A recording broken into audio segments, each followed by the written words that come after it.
Bienvenidos a la presentación de este trabajo titulado Localizador de fuente acústica basado en redes inalámbricas de sensores. Mi nombre es Luis Torres y trabajo en la Universidad del Norte en Colombia. La presentación consistirá del planteamiento del problema, la solución que se propone, una serie de pruebas y resultados y finalmente las conclusiones y el trabajo futuro. Comencemos con el planteamiento del problema. Imaginemos un entorno industrial en el cual hay muchas máquinas operando. Si tenemos instalado una red de sensores y cada uno de estos sensores consta de un micrófono, es posible percibir diferentes sonidos, especialmente de una máquina que falle. Esta máquina entonces emite algún sonido característico y es percibido por la red. La red entonces puede decirnos la posición de la cual proviene el sonido y por lo tanto podemos saber de qué máquina proviene, además de otras características del sonido. No obstante, en este trabajo vamos a simplificar mucho esta tarea y vamos a plantear lo siguiente.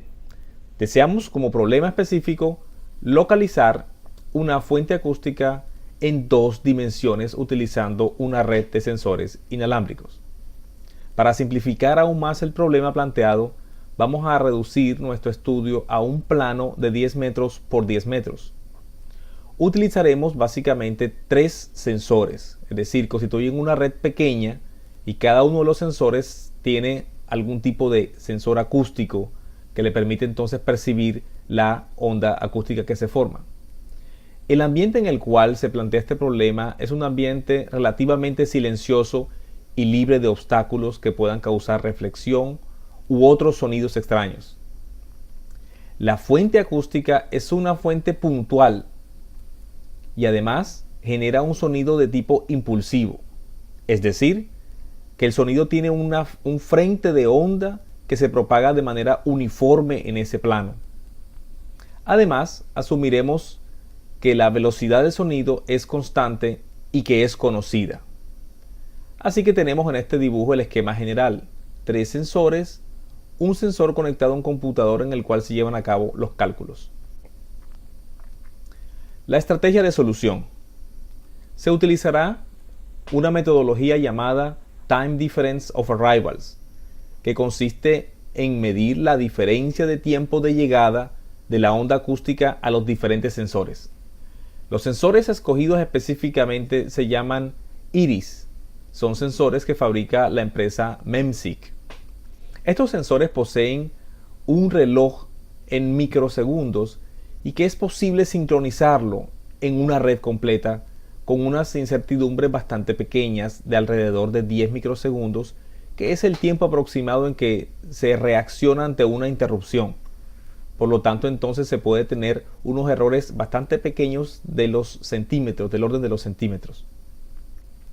La fuente acústica comienza o emite el sonido de manera independiente. Los tiempos de recepción en cada uno de los nodos se guarda y después se envía hacia un nodo que recolecta la información llamado estación base, y él lo transmite entonces a un computador portátil en el cual hay un algoritmo que calcula, utilizando la técnica de Time Difference of Arrivals, la localización de la fuente acústica. Para poder habilitar estos nodos para que sean capaces de poder escuchar esta señal acústica, se construyó un pequeño tablero de detección de sonido. Los componentes que están ahí todos son de baja potencia. Después se colocó este tablerito en una tarjeta de adquisición que también provee el fabricante MEMSIC. La tarjeta de adquisición se acopla al nodo IRIS del fabricante MEMSIC. Las tres cosas entonces constituyen nuestro nodo sensor de onda acústica. Este es el diagrama interno de la parte del tablero de detección.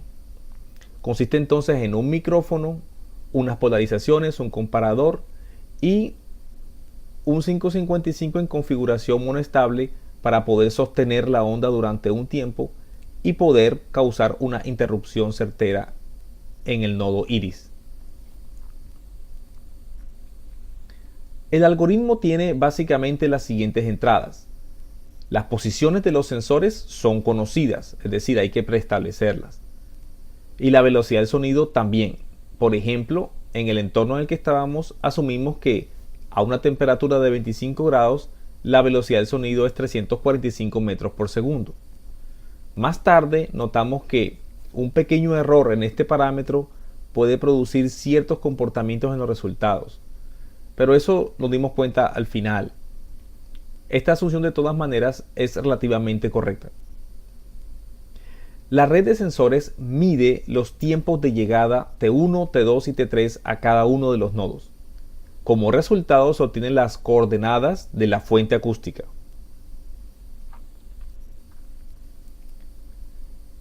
En el interior del algoritmo se plantean ecuaciones hiperbólicas y una ecuación por cada pareja de nodos disponibles. Como tenemos 3 nodos, salen entonces 3 parejas. El nodo 1 con el 2, el 2 con el 3 y el 1 con el 3. Cada pareja plantea una de las hipérbolas que tenemos aquí, la hipérbola azul, la roja y la hipérbola morada. Estas hipérbolas poseen soluciones, que son estos dos puntos que están aquí. Internamente el algoritmo puede reconocer y quitar la ambigüedad de estas dos soluciones que están aquí y solamente quedarse con una de ellas. De todas maneras, la solución de este sistema que está planteado aquí, que es no lineal, se lleva a cabo de forma numérica y para eso se utiliza un método basado en optimización, en el cual se minimiza esta función en términos de x y y, que es la solución que estamos buscando, la posición de la fuente, en donde esa función es la suma del cuadrado de cada una de estas, y si se encuentra la coordenada x y y que satisface a las 3, es porque hemos encontrado la coordenada buscada de la fuente, y eso minimiza entonces esta suma que está aquí, que entre otras cosas es siempre positiva. Entonces minimizar esto es hallar la solución al sistema no lineal, y eso es lo que hace el algoritmo. Entonces ahora podemos explicar poco a poco cómo es la operación de localización. Se comienza con un paquete que libera el computador portátil llamado Beacon. Este paquete llega al nodo base de estación y este entonces libera el paquete. Así todos los nodos tomarán el momento en que este paquete llega como la referencia temporal, llamémosla T sub 0. En este momento todos los nodos comparten la misma referencia temporal y podemos decir que están sincronizados. A partir de allí entonces cada uno comienza a contar el tiempo. En un tiempo posterior, llamado TS, posterior a T0, la fuente comienza a emitir el frente de onda, es decir, el sonido impulsivo. Este poco a poco crece y llega al primer nodo. Ese nodo apunta el tiempo y será T1. Con el tiempo transcurre, el sonido llega al nodo 2 y el nodo 2 apunta el tiempo de recepción de la onda acústica como T2. Así, cuando llega al nodo 3, el nodo 3 apunta el tiempo de recepción como T3. Finalmente, cada nodo prepara un paquete con esta información, lo envían a la estación base y de allí al computador. Dentro del computador se encuentra el algoritmo que aplica la metodología TDOA y se calculan entonces las coordenadas de la fuente acústica, que en este caso serían las coordenadas 3,2. Veamos entonces una serie de pruebas y resultados. Se hizo una prueba en un ambiente abierto, una cancha de microfútbol, en el cual se colocaron los sensores en estas posiciones, aquí, acá al fondo y aquí. Este cuadrado tiene 10 metros por 10 metros. Aquí se encuentra la estación base y el computador. La fuente impulsiva que teníamos era esto, lo suficientemente fuerte como para que los sensores pudieran percibirlo. Y tiene la característica impulsiva, es un golpe. Entonces se colocaba la persona y se hacía el golpe en diferentes coordenadas aquí que se estaban probando. Se tienen entonces los siguientes resultados. Se probaron 5 posiciones, que son las 5 posiciones que están acá, la 2.8, 2.2, 5.5, 8.8 y 8.2, en este diagrama coordenado de 10 por 10. Lo que se muestra acá como un radio de color rojo encierra el 90% de los puntos verdes que están ahí, y estos puntos verdes son 30 medidas en cada una de estas posiciones. Se esperaría que los puntos verdes, que son las posiciones que se obtienen con el sistema, fueran exactamente igual al punto azul, es decir, al punto exacto. Pero vemos que hay una diferencia. El radio de todas maneras encierra al 90% de los puntos. Ese radio determinaría el error máximo que podemos definir. El error máximo se da para este caso, la posición en la que está más alejada de todos los sensores. Allí ese radio fue de 44 centímetros. Estos 44 centímetros comparados con la dimensión del entorno, que es 10 por 10, es más o menos un 3.1% de error.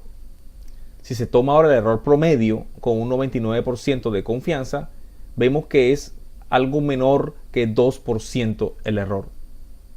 Así que notamos que los errores dependen de la localización de la fuente sonora. Y además la distribución de los puntos, la distribución de los puntitos verdes acá, son afectados de manera sistemática por un error en la velocidad del sonido, en una falsa asunción. Eso lo vamos a ver. Se hizo una prueba en un ambiente interior, en un pasillo, en un edificio. Ahí colocamos los 3 sensores, colocamos la fuente sonora con las pruebas y colocamos también la estación base. En este caso era 5 por 5 metros. Los test fueron muy similares y los errores fueron así: 26 centímetros para el error máximo y 13 centímetros para el error promedio. Y en ambos casos vemos que está por debajo del 4% y en este caso por debajo del 2%. Conclusiones y trabajo futuro. Como conclusiones, vemos que aplicando la técnica de Time Difference of Arrival, los errores relativos están menores que el 4%. También esto es posible porque los nodos Iris de la empresa MEMC permiten tener relojes en el orden de microsegundos y trabajan interrupciones con incertidumbres de 10 microsegundos o menos. Esto hace entonces que sea posible tener estos errores tan bajos como 4% o 2% para los errores promedios. Los errores de localización dependen de lo siguiente: del ruido de fondo que haya en el ambiente. Nuestro ambiente era en general controlado, pero si se quiere lidiar con un ruido de fondo, hay que mejorar todavía un poco más los algoritmos de detección. La posición relativa de la fuente con respecto a los nodos también influye. Por ejemplo, observamos que si la fuente está alejada de los nodos, el error es mayor. También vimos que hay una desviación de los resultados por el hecho de una mala asunción de la velocidad del sonido. En este trabajo se asumió que la velocidad del sonido era 345 metros por segundo. Pero la distribución de los puntos son explicadas mejor si asumimos una velocidad de 355 metros por segundo. Posiblemente está causado por las temperaturas ambientales, que son un poco más altas que 25 grados. Y esta es una desviación aceptable en el caso de Barranquilla, Colombia, donde se hicieron las pruebas, donde las temperaturas oscilan entre 25 a 30 grados. Así que para 30 grados es posible lograr este número que está acá. Y es posible explicar la forma de las nubes que están distribuidas y corridas hacia el centro. Como trabajo futuro, estamos investigando el impacto de la posición de la fuente con respecto a la posición de los nodos en la red inalámbrica en lo que se refiere a los errores de localización. Además, estamos estudiando cómo esos errores se disminuyen o se afectan en redes que tengan más nodos. Además, se desean involucrar otras variables medibles, como por ejemplo el ángulo de llegada y el nivel de potencia acústica, porque eso también puede dar una pista de hacia dónde se encuentra la fuente y poder entonces eliminar algunas ambigüedades. Además, como es lógico, se desea extender esta estrategia a 3 dimensiones. Muchas gracias por su tiempo y si hay alguna pregunta la pueden hacer.